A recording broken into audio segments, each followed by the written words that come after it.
Yummy, yummy. You get to the studio. Yes. And you're on air from... At 6. Okay. So you're arriving around what time? Getting to work for about 5:20, 5:15, 5:20. So you have about half an hour or so to run through what's happening on the show? Yeah, we've got amazing producers. We've normally prepped... Monday is harder because we've had the producers, bless them, will have to put the work in over the weekend. Normally what we do is then debrief after the show, half prep tomorrow. Producers then work their magic of fill in the dots and go, well, they spoke about wanting to talk about this. We're going to do that, that, and that. And they work out the order and the flow. So then we do a debrief in the morning, and it's like, here's what we're going to do in the 7 o'clock, 8 o'clock. We go through it. We treat every hour different. 6 a.m, a little bit more cheeky. Kids aren't up at that time. Yeah. More like people on the roads, night shifters, lorry drivers. It's so interesting, actually, when you think about it. What time does your daughter wake up? 7. Okay. I mean, I'm saying 7 on the dot. She's perfect. Sometimes 5:30, sometimes 3 in the morning, but 7 in general. So what time do you go to bed? On a good day, let's give good examples. 7:30, I would be in bed. Okay. So she's in bed for 7. Yeah. I like to have at least an hour of telly. Please give me an hour. Absolutely. And then I'm trying to wind down by about 8, 8:15. At 8:15, my phone does this little noise that goes bedtime. Yeah. Do, do, do. Love that. I love that. Okay. So your body clock then, in a way, allows you to kind of get to sleep, hopefully by 9. It does. Don't get me wrong, it's not always going to happen, but I am normally so tired. It is like constant jet lag that you can almost, if you just gave me 2 more minutes here and I just nuzzled into Darling, this. afterwards you can stretch out, please. So the room is yours. Yeah. But yeah, I could sleep anywhere now. I really could. So let's try and link it to the food. Come on then. So she's up at 4:15. Yeah. She's in a car at 5. 5, yeah, or 4:45, yeah. Are we having a coffee first thing? What are we doing? First thing is just in the kitchen at work, a cup of tea. Okay. Then the treat that sort of gets you through the first bit of the show is knowing that at 7:19, there's a coffee coming.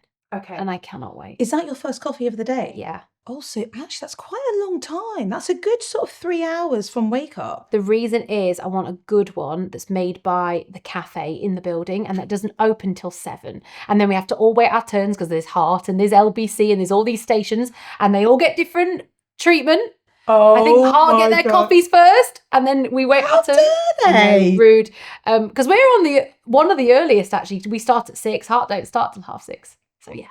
Right. I'm going to start a petition. Yeah, thank you. Capital needs to go first. Capital needs its coffee. Absolutely. So yeah, I get my cappuccino and sometimes I get a double coffee. Sometimes I'm stacking up the order. Sometimes I also add an iced vanilla latte. It just depends how low I am at this point. So yeah, coffee starts then. Okay. And then do you eat during the show? Yeah, which when I first started breakfast, how could you eat during a breakfast show? I felt like when I'm presenting on telly, I don't really eat. I feel like there's that feeling of adrenaline where you couldn't eat anything. Yeah.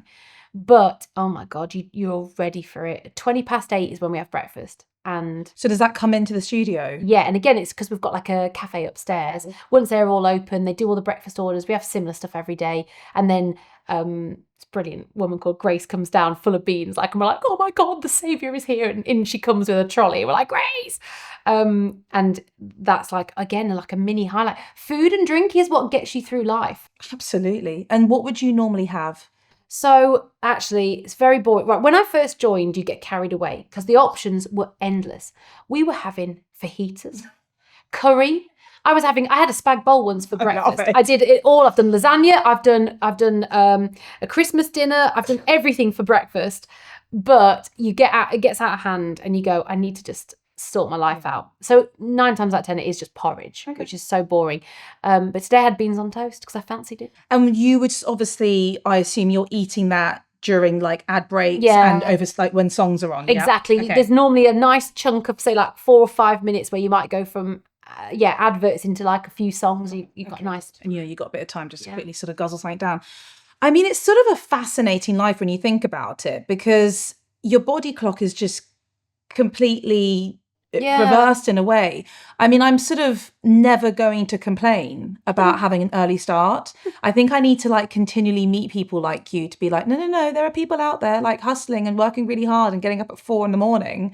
to go and do their job. 7 a.m. is absolutely fine, Hannah. Yeah, but I don't begrudge anyone. Like, this is my thing. I'm not on a high horse for it because I think we're all just, even if it's 7, you might have been up in the night with your baby. You might have been doing X, Y, and Z. Do you know what I mean? So I think we're all allowed to be tired and we're all allowed to moan. Absolutely. How do you get into the zone? Not the zone, but how do you get the energy up that early in the morning? Is it, I mean, and I say this, I don't know if this sounds a bit kind of like rough and ready, but it's like, that is your job, right? To entertain. So it's kind of like Your job. That's it. There's something in me that goes, suck it up, get on with it, like pull yourself together. And I am lucky that I've always kind of had that, whatever that is, the engine start that goes, right, showtime, come on, bring it. And don't get me wrong, there's been days when I've been ill, I've been sad, I've been tired, I've just been on my last legs of exhaustion, and the last thing I want to do is be clapping along to Pitbull at 6 a.m. But here we are.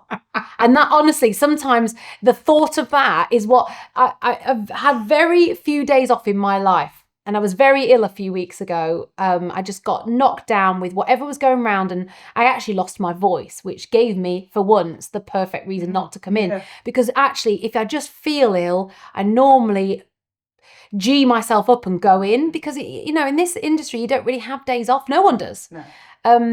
But it was genuinely the thought of singing Fireball at 6:19 in the morning. I thought, I cannot do it. I just can't. I can't face it. I just can't. I was like, I cannot be that happy right now. I'm so ill. And it's like silly things like that you realise. Hungry for more? Hit subscribe.